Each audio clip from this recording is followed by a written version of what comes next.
আমি যে কি হারাইছি সেটা আমিই বুঝি যে আমি কি হারাইছি। স্বামী কি জিনিস স্বামী না থাকলে বুঝবা। তোমরা থাকতে মূল্য দাও। হারিয়ে গেলে সবাই বুঝে কিন্তু বুঝেও কোনো লাভ হয় না। আমার আম্মুর সাথে একটা আন্টির সাথে পরিচয় হয়ে গেছে। তারপরে ২ জনে আপা, আপা কথা বলছে। তিনি বলছে আমার একটা ছেলে আছে এরকম ইরানে থাকে ২-৩ মাস পরে আসবে। ইরানে থাকতো। ১২ বছর ছিল ইরানে। আমার আম্মু বলছে আমার একটা মেয়ে আছে এরকম বিয়ে দেওয়ার মতো ১৯ বছর বয়স চলে তখন আমার ইন্টার আমি পড়ি ২০২১ সালে। ছেলে আন্টি ওই নাম্বার দিছে যে আমার ছেলেকে দেখতে পারো। তারপর সে ছেলে আমার দেখেও পছন্দ হয়েছে। ও আমাকে দেখে পছন্দ করছে যে আর আমাদের সাথেও প্রায় ১-১.৫ মাসের মতো কথা হয়েছে। বলছে, "দেশে আসলে আমি তোমাকেই বিয়ে করব।" বলছি, "ঠিক আছে আমারও পছন্দ হয়েছে।" সে মনের দিক থেকে অনেক ভালো ছিল এবং অনেক কেয়ার ছিল। যখন আমি ১.৫ মাস কথা বলছি অনেক আগ্রহ ছিল আমার প্রতি যে আমাকে বিয়ে করবে। এক পর্যায়ে সে আমাকে ভালোবেসেই ফেলছে এবং আমাকে সবসময় রাত-দিন অনেক ফোন দিত। কি খবর? আমি খেয়েছি কিনা? আর এই আন্টি যেটা পছন্দ করছে ওইটাই আরকি ও মেনে নিছে। বলছে, "না মা আপনি যেটা দেখছেন ওইটাই। ওটা ভালো হইলেও আমি নিবো, খারাপ হইলেও আমি নিবো।" তারপরে ওরকম আম্মু কথা দিছে দেওয়ার পরে এক পর্যায়ে আরকি মানে তার আন্টির ছেলে চলে আসছে ২০২১ সালে। আসার পরে আমাদের সবকিছু ঠিক। আমাদের খুলনায় বিয়ে হয়। কিন্তু আমার আব্বু আর বড় ভাই এখানে রাজি ছিল না। বিয়েটা এমনভাবেই হয়েছিল যে আম্মু তো কথা দিয়ে ফেলছে আমার শাশুড়িকে যে, "আপা আপনাকে আমি মেয়ে দেব।" তারপরে কথা দেওয়ার পরে তো আম্মু এখন না দিলেও হয় না। আরো আমিও ছেলের সাথে প্রায় ১ মাস ১.৫ মাস কথা বলছি। আমারও ভাল লাগছে। আমি বলছি, "ঠিক আছে আম্মু তুমি যেহেতু দিছো ওকে খারাপ মনে হচ্ছে না।" এক পর্যায়ে আম্মুই আরকি সবকিছু ম্যানেজ করে আম্মু নিজেই আরকি বিয়েটা দিছে, কমপ্লিট করছে। তাই এতে ভাইয়ার আব্বুর কোনো মতই ছিল না যে এত দূরে আমি সবার ছোট। ভাইয়ার বাবা এটা নিয়ে খুব রাগ করছিল। আমাদের হলো নভেম্বরের ৫ তারিখে বিয়ে হয় ২০২১ সালে। তারপরে আমাকে শ্বশুরবাড়িতে নিয়ে গেছিল। তো ভালোই চলতেছে সংসার আদি ভালোই চলছিল। অনেক ভালো। আমার শাশুড়ি কখনো আমার নাম ধরে ডাকতো না। আম্মু করে ডাকতো। আর আমাকে অনেক যত্ন করত। অনেক ভালোই সংসার ছিল। মেয়ে হলো ২০২১ সালে বিয়ে হলো ২২ সালে সেপ্টেম্বর মাসের ৬ তারিখে আমার মেয়ে হয়। যেহেতু বিয়ের পরে ভাইয়া আর আব্বু রাজি ছিল না। এজন্য আমি আরকি বিয়ের অনেক দিন প্রায় ১৯ মাস পর্যন্ত বাবার বাড়ি যাইনি আর যেতেও পারিনি। আমি ওখানেই ছিলাম শ্বশুরবাড়িতেই। এই ১৯ মাস আমার বাবার ভাইয়ার সাথে কোনো কথাই হয়নি আর আমিও ফোন দিতাম না। এভাবে সংসার ভালোই চলতেছিল। চলার পরে হাসব্যান্ডের কথা ওটা আর কি বইলে শেষ করা যাবে না। আমাকে অত্যাধিক ভালোবাসতো এবং অনেক যত্ন করতো, অনেক কেয়ারফুল আর সংসারে অনেক সময় অনেকভাবেই আমাকে আগলায় রাখতো। সবসময় আমাকে সাপোর্ট দিত। আমার বাবার বাসা দূরে। ও সবসময় "কি খাবা? আমি সেটা এনে দেব। তুমি যা খেতে চাও আমি সেগুলো এনে দেব।" পারিবারিকভাবে বিয়ে করে যে এতটা ভালো থাকা যায়, মনে হচ্ছিল যে আমরা প্রেম করেই বিয়ে করছি। ভালোই ছিল দুজন দুজনের প্রতি ভালোবাসা। তারপরে বলে কি আমি বাহিরে যাবো আবার। আমি বলতেছি, "তুমি ১২ টা বছর বাহিরে থেকে আসলে, এখন বিয়ে হইছে, একটা মেয়ে হইছে, আমাদের সংসারে বয়স আর কতদিন? বাহিরে যাবে। এটা আসলে দেশে থেকে কিছু একটা করলেই ভালো হয়। রিজিক আল্লাহর হাতে। কপালে যেটা আছে সেটা হবে অবশ্য।" তাই এরকমভাবে ও অনেকবার যাইতে চাইছে। মা বলতেছে, "ঠিক আছে তাহলে আম্মু যদি যাইতে চায়।" না আমি একদমই চাচ্ছি না। কারণ ১২ বছর বিদেশ করে একটা বিয়ে আমার বিয়ে হয়েছে, একটা বাচ্চা, এখন বাহিরে যাওয়া, ছোট মানুষ। আমার বাবার বাড়ি, শ্বশুরবাড়ি এত দূরে। চাইলেও তো আমার আব্বু-আম্মু ওরকম সবসময় সচরাচর যেতে পারবে না। এজন্য আমি বলছি যে, "বাহিরে যাওয়ার একদমই দরকার নেই। দেশে কিছু একটা করো।" হয়তো কম ইনকামেও সংসার চলে যাবে আল্লাহ যদি চায়। বাহিরে যেয়েই যে একদম মানুষ প্রতিষ্ঠিত হয়ে যায় এমনটা না। দেশেও যদি আল্লাহ যদি চায় ভালো কিছু হতে পারে। না আপু বলতেছে আমি সৌদি যাবো। বলছে সৌদি যদি আমি যেতে পারি, অবশ্যই আমি তোমাকে ১ বছরের মাথায় আমি আকামা করে তোমাকে সৌদি নিয়ে যাবো। এরকম পর্যায়ে আমাকে রাজি করে। আমিও দেখতেছি যে এমন পর্যায়ে চলে গেছে যে ও দেশের কোনো কাজও করতে পারতেছে না। একদিন যদি কাজ করতে যায় ওর শরীরটা অনেক খারাপ হয়ে যায়। ও দেশে কাজ ওরকম পারে না। তারপরে তার এই কষ্ট দেখে মনে করি না যদি ২ বছর ৩ বছর কষ্ট করে আমারও যদি একটু কষ্ট হয় বাচ্চাটা নিয়ে, তাহলে যদি একটু সুখ বা ও আরেকটু বেশি ভালো প্রতিষ্ঠিত হয়। এইভাবে আমি একবার চিন্তা করলাম না এত কষ্ট একটা মানুষকে যেতে চাচ্ছে যেহেতু তার এই কষ্ট দেখে আমি বলছি ঠিক আছে যাক রাজি হলাম। পারমিশন দিলাম সৌদি যাওয়ার। তারপরে সে আরকি সৌদি যাওয়ার জন্য ট্রেনিং করতে লাগলো। তারপরে ঐদিন বলতেছে আমার কিরকম একটু খারাপ লাগতেছে। তা আমি বলতেছি, "তাহলে তুমি কাজে যাবা?" বলতেছে, "হ্যাঁ, যাই। মা হাসপাতালে, টাকারও প্রয়োজন আছে।" তার মা অসুস্থ ছিল তো, ওই মুহূর্তে হাসপাতালে ভর্তি ছিল মা। তারপরে এরকম বুকে হাত দিয়ে এরকম একটা নিঃশ্বাস নিল। আমি বলছি, "কি হইছে? এইটুকু ভাত খেয়ে কষ্ট হইছে?" কচ্ছে, "না, কষ্ট হয়নি। আমার বুকের মধ্যে কিরকম একটা যেন লাগতেছে।" এটা বলে ও আরকি চলে গেছে। যখন যায় তখন আমি একটা রুমাল হাতে দিছিলাম। দেওয়ার পরে বলতেছি, "তুমি সাবধানে যায়েনে আর রাতে তাড়াতাড়ি বাড়ি এসেনে আর মা তো হাসপাতালে, ওনাকে দেখে যায়েনে।" তা ও তখন ওই ৯টা বাজে রওনা দিছে। দেওয়ার পরে ও মার কাছে গেছিল। তার মাকে হাসপাতালে দেখে তারপরে আরকি কাজে গেছে। তো আমারও কিরকম একটু খারাপ লাগতেছে। কাজ-কাম করতেছি, ওইদিন আর কিছু ভালো লাগতেছে না। আর হাত থেকে সব পড়ে যাচ্ছে। যে কি ব্যাপার? মা হাসপাতালে আবার কোনো সমস্যা হলো কিনা? ও আদৌ মার কাছে গেছিল কিনা?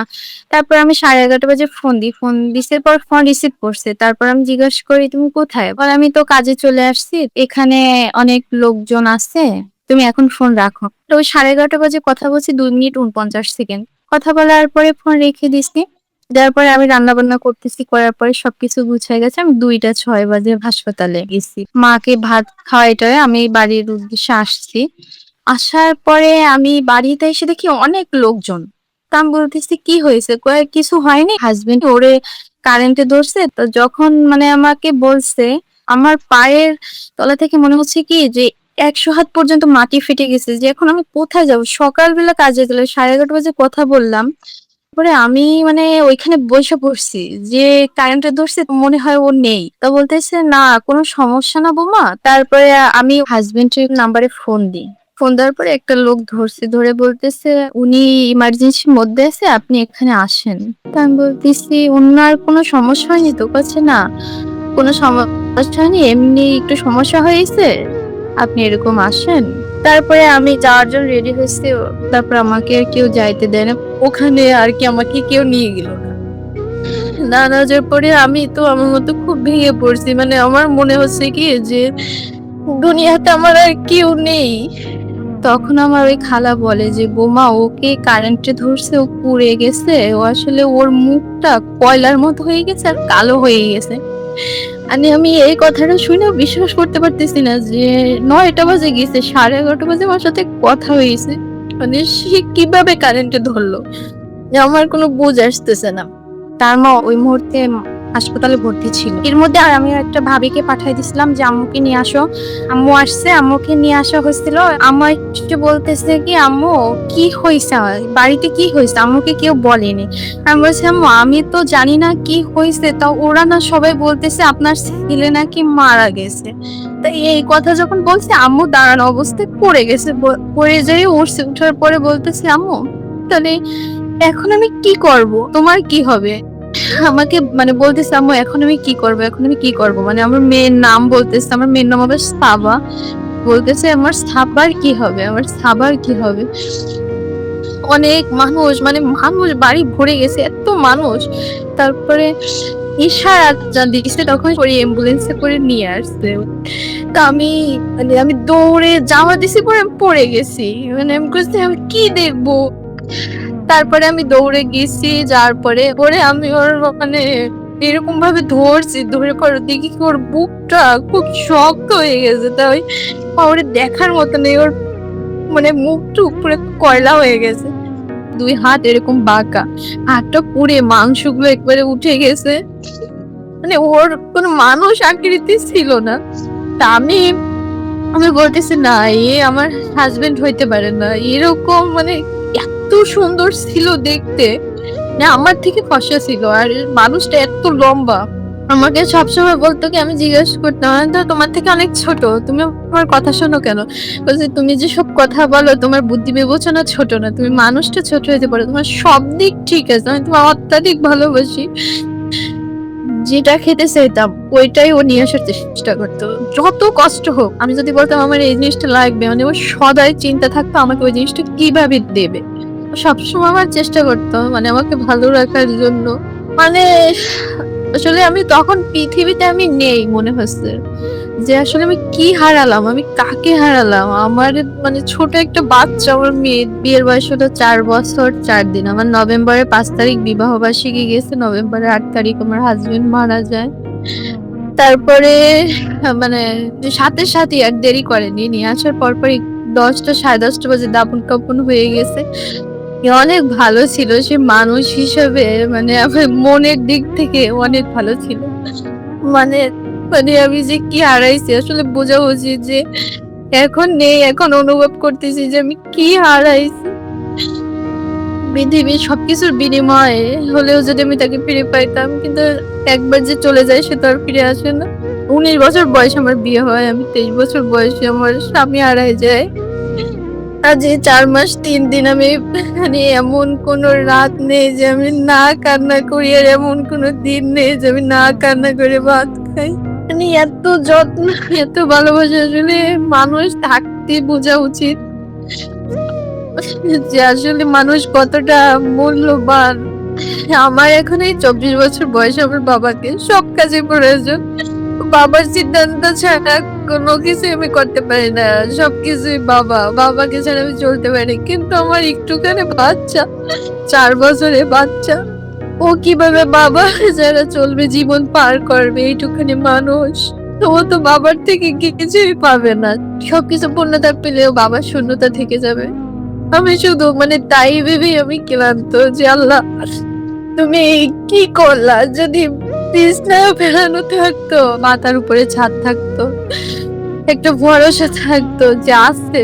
যদি বিছনায় ফেলানো থাকতো বা কোনো একটা সমস্যা হইতো, ডাক্তার যদি বলতো যে আপনার কিডনি দিতে হবে, লাস্ট সবকিছু আপনার হার্ট দিলেও বাঁচবে, আমি সবকিছু দিয়ে হলেও আমার স্বামীকে বাঁচাইতাম। এখনকার আপুদের বলতেছি তোমরা যে স্বামী না থাকলে বুঝতে পারবা। আসলে স্বামী থাকতে মূল্য দাও। আসলে হারিয়ে গেলে খুঁজলেও পাওয়া যায় না। হারিয়ে গেলে সবাই বুঝে, কিন্তু বুঝেও কোনো লাভ হয় না। এইজন্য তোমরা থাকতে মূল্য দাও। আমার স্বামী নিয়ে এটা বুঝতেছি যে আমার কিভাবে দিন কাটতেছে, কিভাবে রাত যাচ্ছে। মানে রাত আর দিন সমান। আমি রাতে একটু ঘুমাইতে পারতেছি না। আমি মানে কান্না আমার বালিশ মানে ভিজে যাচ্ছে। কি হারাইছি। স্বামী কি জিনিস স্বামী না থাকলে বুঝবা। আসলে স্বামী নেই সেই জানে যে স্বামী না থাকার কি একটা যন্ত্রণা। তুমি আমার জীবন থেকে চলে গেছো ঠিকই, কিন্তু আমার জীবনে তুমি সারা জীবন আজীবনকাল রয়ে যাবা। জানি না কতটা ভালো আছে, কিন্তু আমি ভালো নেই। আমি যে কি হারাইছি সেটা আমিই বুঝি যে আমি কি হারাইছি। কেউ বুঝতে পারবে না যে আমার মনে কতটা কষ্ট। পৃথিবীর কোন জায়গায় যদি থাকতো, আমার যদি কোনো ভাগ্য খারাপ যে আমার মৃত্যু নিশ্চিত, আমি মৃত্যুর আগে শুধু ওরে একবার দেখতে চাই যে ও আছে, ভালো আছে। তাহলে আমি আমার জীবনটাই আমি মৃত্যু মেনে নিতাম। তাও যদি আমি ওকে পাইতাম। কিন্তু মানুষের কবরই তো শেষ ঠিকানা। এখান থেকে যে যায় সে তো আর কখনো ফিরে আসে না। এভাবেই আর মনকে বুঝ দিতে হয়। মানে প্রতিটা সময়, প্রতিটা দিন, প্রতিটা রাত মানে একেকটা দিন, একেকটা রাত যে কত বড়। তাকে ছাড়া যে একেকটা দিন কত বড় যাচ্ছে আর কত সময় শেষ হয় না। তো মানুষটা এভাবে হারায় যাবে আমি কখনো আমার এই বয়সে আমি কখনো কল্পনা করতে পারিনি। মানে এরকম একটা মৃত্যু এটা না হলেও আমার সাথে পারতো। আমার সাথে না, আমার সন্তানের কথা চিন্তা করেও যদি আল্লাহ রেখে যাইতো। তো আল্লাহ উত্তম পরিকল্পনাকারী।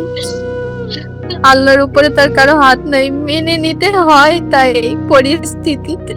আমার একটা ফুটফুটে সন্তান আছে। এখন একই আঁকড়ে ধরে আমার বাঁচতে হবে এর ভবিষ্যতের কথা চিন্তা করে। কারণ ওর মাও আমি, বাবাও আমি। বাবা ছেড়ে গেছে, আমি তো আর এখন ছেড়ে দিতে পারি না। আমি চাই আমার হাসব্যান্ডের শেষ স্মৃতি এটা নিয়ে আমি আজীবন বেঁচে থাকবো।